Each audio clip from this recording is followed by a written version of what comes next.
Good afternoon, everyone. And earlier this month, the McGuinty Liberals released the list of government employees who earn over $100,000 a year, and it's called the Sunshine List.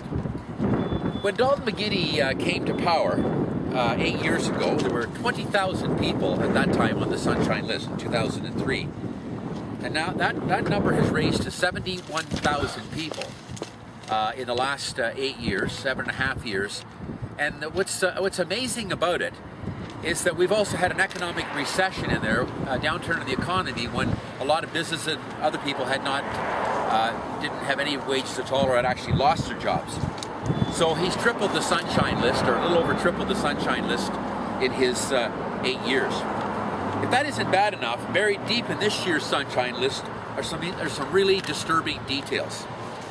In late 2009, in the wake of the billion-dollar eHealth boondoggle, the top bureaucrat, the Deputy Minister of the Ministry of Health and Long-Term Care, Ron Sapsford, quit his job. At that time, Mr. Sapsford was being paid over $500,000, not by the Ministry of Health, but by a hospital, the Hamilton Health Sciences.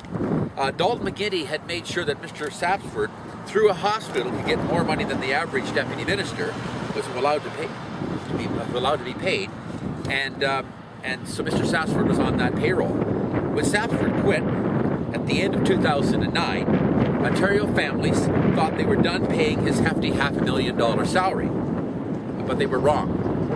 Mr. Sapsford did not work for in the 2010 Sunshine List reveals that, this is the list that came out earlier this month, that Dalton McGuinty paid Ron Sapsford $763,000 in 2010, even though he quit in 2009. And that'd be a good question. You could also ask your local MP here, Mr. Rinaldi, if he agrees with somebody being paid $750,000 a year after they quit their job. Every day since we have learned of this, we first learned of this, we have asked Dalton McGuinty to come clean and explain why someone can get paid over $750,000 after they quit their job 1 year later. Mr. McGuinty won't answer that question. And it even gets worse. The 2010 Sunshine List also revealed that all of Dalton McGuinty's LHINs, the local health integration networks, have become $1 million club. For the first time since they were created, each of McGuinty's 14 LHINs spends more than $1 million $1 million annually on the high-priced salaries of its executives. Now, this is money that's not going to frontline services. Locally at the Central East LHIN, the number of executives earning over $100,000 has almost tripled from 3 to 8.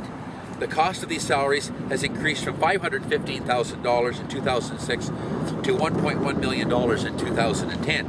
So again, it's all part of the $1 million club, we call it. This is money that's not going to frontline health care, it's going to bureaucracy. It's not going to doctors and nurses and ambulances. The $750,000 Dalton McGuinty paid to Ron Sapsford a year after he quit, and money wasted at the $14 million LHINs clubs across the province is money that should have been spent on frontline patient care.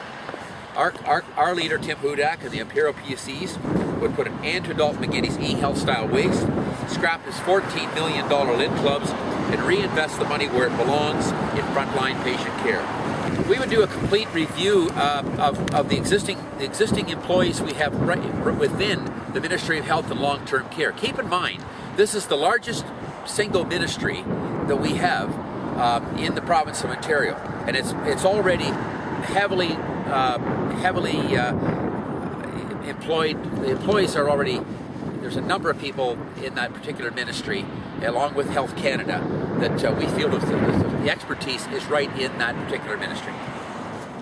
We don't need another level of bureaucracy, because we're traveling throughout the province, and we're doing a number of MPPs ridings throughout the province of Ontario. We've been in North Bay, we've been in Sudbury, we've been in Barrie, all through the GTA this morning, and we'll continue to do these types of events to draw attention to the general public. And let me tell you, we appreciate the fact that you're even here to take notes and to interview us, because we don't have the resources that the government does. And I'd be lying to you if I said not. But you know what? We think we have a really good opportunity of winning this riding. in the upcoming election. We're quite sure that with the polling we've seen throughout the province, in ridings like this, and with the popularity of Dalton McGuinty slipping from day to day, that we have a very, very good chance of forming the next government. And we have to, as caucus members, existing caucus members, the 25 of us in the caucus, we're out there every day working as hard as we can to drive the message home that we can do a better job running this province than Dalton McGuinty's.